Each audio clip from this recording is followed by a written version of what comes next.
Si vous cherchez un smartphone, vous cherchez sûrement le meilleur. Et je pense que j'ai fait une mission d'utilité publique. J'ai récupéré les 4 meilleurs smartphones qu'on peut trouver sur le marché et ensemble, on va essayer de trouver la perle rare. On cherche la perle rare. On cherche La perle rare. Le protocole est simple. Avec Edouard, notre expert smartphone, il en a testé des centaines, on a relevé 4 mesures essentielles pour juger de la qualité de ces smartphones. Et c'est pas moi qui vais vous dire lequel est le meilleur, ce sont les perles. J'ai récupéré plus de 100 000 perles que je vais distribuer dans ces 4 tubes qui représentent les 4 smartphones. Alors c'est parti, on commence avec l'autonomie. Alors on a un protocole chez Frandroid qui va simuler l'utilisation d'un smartphone en temps normal. Et ce test, on va le répéter sur tous les smartphones afin de savoir, avec la même utilisation, combien de temps dure le smartphone. Comme ça on peut les comparer. Allez, je mets autant de perles à l'iPhone qu'il a d'autonomie. Hop, pas mal. Wow, pas mal le Oppo là. Ok, Samsung est un peu en dessous des autres. Ah, pas mal. Bon, je vais faire le mouvement le plus scientifique de cette vidéo. La remise à niveau. Bon, on a clairement un gagnant et un perdant. Pourtant, ce qui m'étonne, c'est que parmi ces 4 smartphones, il y en a 3 qui tournent sous Android, ces 3-là, et ils ont le même processeur, donc c'est censé consommer pareil. Et pourtant, je vois que Oppo est largement meilleur que le Samsung. Ça tombe bien, pour répondre à mes questions, je crois qu'Edouard est dans le coin.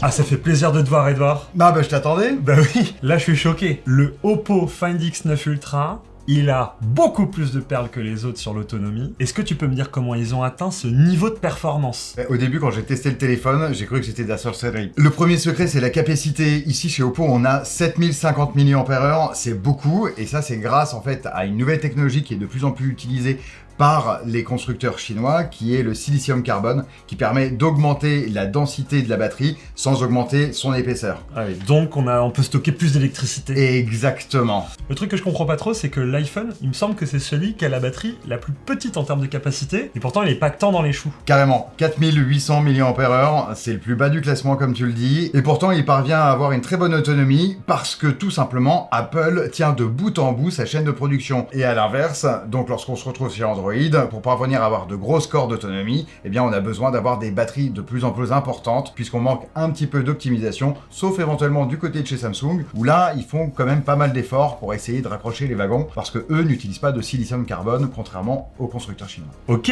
mais il n'empêche que Samsung est le dernier du classement de l'autonomie. On le voit dans les perles. Oui, moi j'ai mesuré 15 heures d'autonomie effective pour le Samsung Galaxy S26 Ultra, et en définitive ça équivaut à 2 jours d'autonomie. Donc certes, dans notre classement des 4 Ultra du moment, il revient à la dernière place, néanmoins ça reste un très bon score. C'est simplement que les 3 autres sont meilleurs que lui. C'est intéressant que tu m'aies parlé de l'autonomie, Arnaud, puisque c'est le premier point qui intéresse les Français lors de l'achat d'un smartphone. Ouais. Et sache que le deuxième point, c'est la photo. Bah on y va.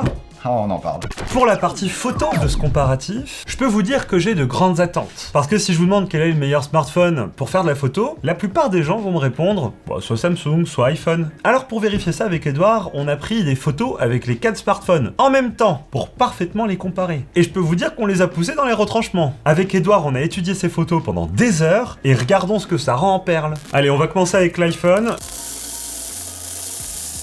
Moi, c'est pas mal. Mamma mia! Oh ah, la différence! Bon, on va voir si Samsung se débrouille mieux. C'est tout.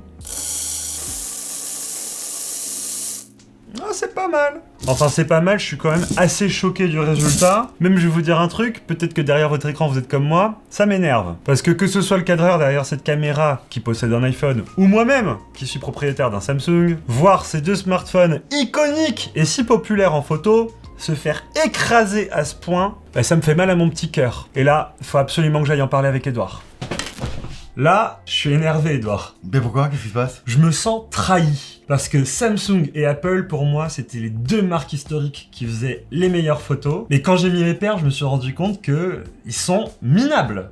Minables. Complètement dans les choux. Ouais. Totalement. Alors du coup, pour vérifier ça, on a été tous les 2 dans la rue tout à l'heure pour prendre des photos avec ces 4 smartphones. Et là, je pense que tout le monde le voit à l'image. Samsung et particulièrement Apple, sont très mauvais en ce qui concerne le zoom, comparé à Xiaomi et Oppo particulièrement. Ouais, tout à fait. Là, c'est vrai qu'on se rend compte que chez Apple et Samsung, on a un grave manque de piqué. Ah mais, je vais te dire un truc, quand on a toutes les photos qu'on a prises chez Oppo, j'avais l'impression de voir une image en 4K, alors que chez Samsung et Apple, j'avais l'impression qu'on était en 540p. Exactement. Ouais, c'est cet effet-là que ça m'a fait. C'est la marche entre le DVD et le Blu-ray. Vraiment. Exactement. On a même été jusqu'à faire des photos en zoom x100 pour voir. Je t'ai pris en photo de loin. Et en fait, il y a un seul smartphone qui a respecté ta chemise que tu portes actuellement à rayures. C'est le Oppo. Les autres, ils ont tous fait un lissage tellement fort qu'on a l'impression que tu portes une chemise blanche ou bleu clair. Ça, pour moi, c'était le marqueur d'un traitement photo réussi. Parce que forcément, il y a du traitement quand on fait un zoom x100. Mais cette différence, je trouvais qu'on la ressentait aussi sur le x1. Le grand angle, le truc qu'on utilise de base. Quand on zoomait dans une photo de Samsung ou d'Apple, c'était toujours moins net que quand on zoomait sur le smartphone Oppo. Ouais, absolument. Bah alors déjà, pour le zoom x100, c'est un exercice extrêmement compliqué. Oppo est très largement avantagé puisqu'en fait, il embarque un téléobjectif optique x10. Et concernant le x1, on a simplement 4 philosophies différentes avec des partis pris. Il y en a qui chercheront plus à surexposer l'image, à saturer, un petit peu comme Samsung. Apple va plus chercher éventuellement le naturel. On aura des teintes un peu plus sépia chez du Xiaomi. Alors certes, quand on regarde les perles, Samsung et Apple arrivent derniers en photo, mais à côté de ça, ils ont des petits trucs logiciels que les autres n'ont pas et qui sont plutôt sympas, notamment le Center Stage sur le capteur selfie qui permet de prendre une photo soit en verticale, soit en horizontale sans avoir à basculer son téléphone manuellement. Et sur le Samsung, ça va être sur la partie vidéo où on a une sorte de super stabilisation qui permet de pas se préoccuper de la manière dont on tient son téléphone, l'horizon sera toujours droit. Et t'as pas remarqué un truc quand on a pris toutes les photos dehors ? Non, attends, mais il suffisait de regarder les écrans. Ils sont absolument pas tous pareils. Côté luminosité, il y en a qui valaient beaucoup plus que d'autres. Oui, c'est vrai. On va mesurer ça maintenant. Ouais. Alors pour vous dire, les écrans, c'était pas le truc le plus facile à mesurer. On a l'habitude, chez Frandroid, on a tous les outils, des sondes, des logiciels spécifiques, mais il y a tellement de mesures différentes qu'on a dû prioriser certaines données par rapport à d'autres. Bref, ce qui est sûr, c'est que chaque écran était très différent quand on les mettait côte à côte, ces smartphones, et ça se voyait à l'œil nu. Alors lequel est meilleur ? Eh bien, je vous propose qu'on mette les perles. On commence par l'iPhone. L'iPhone, j'ai l'impression qu'il est constant, il met jamais beaucoup de perles, mais toujours le même niveau.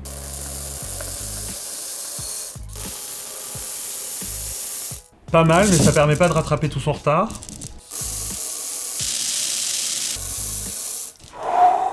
On a un gagnant. Encore une fois, les deux derniers de ce classement, c'est Samsung et Apple, sachant que dans ce critère, on évalue la qualité de l'écran. On n'évalue pas les petites fonctionnalités spéciales, comme celle de Samsung, qui a le Privacy Display.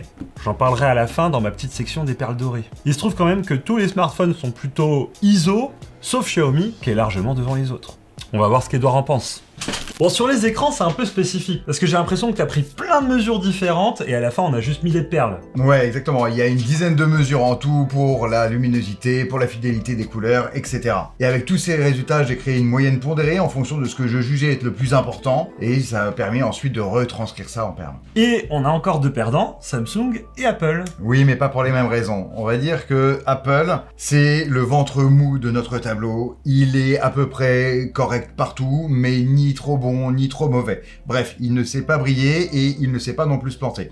En revanche, chez Samsung, il va avoir de bonnes valeurs sur la luminosité notamment, mais il va s'écraser sur la fidélité des couleurs et pour ça, je lui mets un carton rouge. Et de l'autre côté de notre tableau, il y en a un qui brille sur ce point, c'est Oppo, qui a une magnifique justesse colorimétrique avec une valeur que j'ai rarement mesurée sur un smartphone. En revanche, lui aussi, il a un très gros défaut, c'est sur sa luminosité en HDR. Celle-ci, elle est un petit peu trop faible, donc ça va être valable pour des contenus Netflix, YouTube, etc. Quand on regarde des vidéos. Quand on regarde des vidéos principalement, à l'extérieur, ce sera pas vraiment l'idéal. Et c'est pour ça d'ailleurs qu'il n'hérite pas de la première place dans notre classement. Donc c'est Xiaomi qui, de peu, propose le meilleur écran. Oui, parce que lui, il est à peu près bon partout, comme un iPhone par exemple, sauf que il va briller sur un aspect, ça va être la luminosité. Là, celle-ci, elle est largement supérieure à tous les autres smartphones de notre classement, ce qui lui permet d'accéder à la première place. Bon, il y a un dernier critère quand même à évaluer. La performance. On y va. Côté performance, ce qu'il faut noter, c'est que les trois smartphones Android, ceux-là, ils tournent avec le même processeur, le Snapdragon 8 Elite Gen 5. Il y a juste Apple qui fonctionne différemment avec son processeur maison. Je vous propose de voir s'il y a des écarts. Pas mal, il se rattrape un peu sur la performance. Faut que ça s'arrête un moment. Ouh! Faut pas aller plus haut, hein.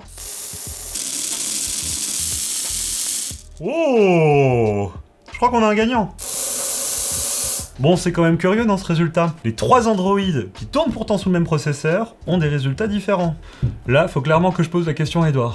Bon, j'ai l'impression qu'ils sont à peu près égaux en performance. Il y en a quand même un qui a un petit peu plus de perles, c'est Samsung. Oui, comme tu le dis, à l'intérieur de ces 3 téléphones Android, on a le Snapdragon 8 Elite Gen 5, le meilleur processeur du monde actuellement sur cette plateforme. En revanche, Samsung, et il a une petite préférence, c'est qu'ils ont une version overclockée, donc plus puissante de ce processeur. Et donc c'est ça qui leur permet d'être les meilleurs. Oui, mais ça c'est uniquement sur un pic de performance, parce que sur la durée, en revanche, il va beaucoup plus rapidement s'essouffler. Et là j'ai envie de te parler d'un mot barbare, c'est le throttling. Le throttling, ça définit le moment où le téléphone chauffe beaucoup trop, et donc en fait va limiter ses performances. Eh bien, le Samsung est celui qui en souffre le plus. Et là, mention spéciale au Oppo, il va pas atteindre les pics de performance de Samsung, mais il va réussir à être très bon plus longtemps. Et j'ai envie de te parler de l'iPhone, puisque lui, il a son propre processeur, l'Apple A19 Pro, et il atteint des performances très similaires aux autres, tout en consommant moins, ce qui lui permet d'avoir une super autonomie malgré sa petite batterie. Donc là, on en revient à ce qu'on disait tout à l'heure, c'est-à-dire l'optimisation et l'avantage de maîtriser de bout en bout la chaîne du téléphone,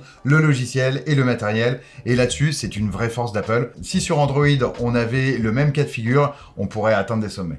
Bon, là, clairement, il n'y a plus de suspense, hein. Oppo est largement devant la concurrence avec leur dernier Oppo Find X9 Ultra, particulièrement sur l'aspect photo, mais en étant jamais mauvais nulle part, quoi. C'est ça qui est fou. Donc, sur nos mesures, largement, Oppo est gagnant. Mais laissez-moi vous donner mon appréciation personnelle. Je dégaine donc les perles dorées. Celles-ci, je les attribue aux smartphones qu'on a particulièrement appréciés chez Frandroid, qui ont peut-être des fonctionnalités que les autres n'ont pas et qu'on a trouvé remarquables. Je commence par renverser chez Samsung.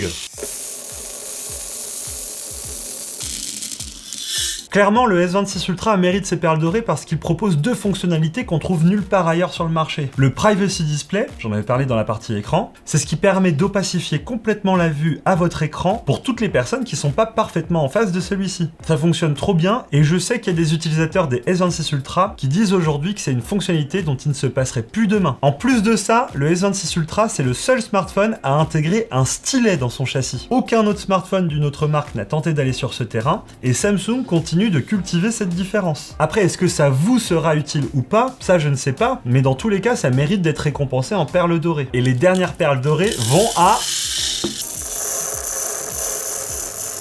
Allez, je vais essayer de tout mettre. Oh là, fallait pas faire ça, Arnaud. Bon, vous l'aurez compris, je rangerai mes perles après. Les dernières perles dorées vont à Oppo. Eux aussi, ils font la différence avec les accessoires proposés autour du smartphone. Oppo est tellement conscient qu'ils sont bons en photo qu'ils vont jusqu'à proposer un ensemble qui permet de transformer votre smartphone en quelque chose d'aussi agréable que pourrait être un réflexe. Mais surtout avec une optique additionnelle qui quand même permet de monter jusqu'au zoom x200. Du jamais vu dans le monde du smartphone, ça c'est sûr. Alors oui, peut-être que les fans de Xiaomi vont me dire mais Xiaomi aussi propose des accessoires similaires. Oui, mais ils sont moins bons. Donc les perles dorées, c'est pour Oppo. Vous l'aurez donc compris, il est tellement bon que ça déborde du vase. Le Oppo Find X9 Ultra est le meilleur smartphone qu'on puisse acheter aujourd'hui. Si vous êtes possesseur d'iPhone, vous serez peut-être déçu de cette performance, mais il faut avouer qu'Apple ça n'a jamais été les meilleurs dans le hardware. Ce qui les différencie des Android, c'est qu'il y a une pomme, et donc tout l'écosystème Apple qui tourne autour. Sans compter l'amour qu'on peut avoir pour cette marque quand on possède un iPhone, leur direction artistique, le design, etc. Tout est léché et c'est quand même agréable à utiliser. Au final, avec mes perles dorées, Samsung s'en sort pas si mal, mais faut quand même noter qu'au niveau hardware, c'est très stagnant chez Samsung depuis plusieurs années. Et les strates de ce vase montrent quand même qu'ils sont assez moyens sur l'ensemble des specs. La performance, ok, ils ont été les meilleurs, mais je suis pas sûr que vous aurez des manques avec les autres smartphones à ce niveau. Et Xiaomi, c'est un super smartphone qui est quand même à peu près bon partout, sans jamais avoir excellé à part sur l'écran. Bref, j'espère que cette vidéo vous aura été utile. Merci de l'avoir regardée et merci à Edouard d'avoir pris toutes ces mesures et de nous avoir permis de les convertir en perles. Vive les smartphones, vive les technologies et vive les perles. Ciao!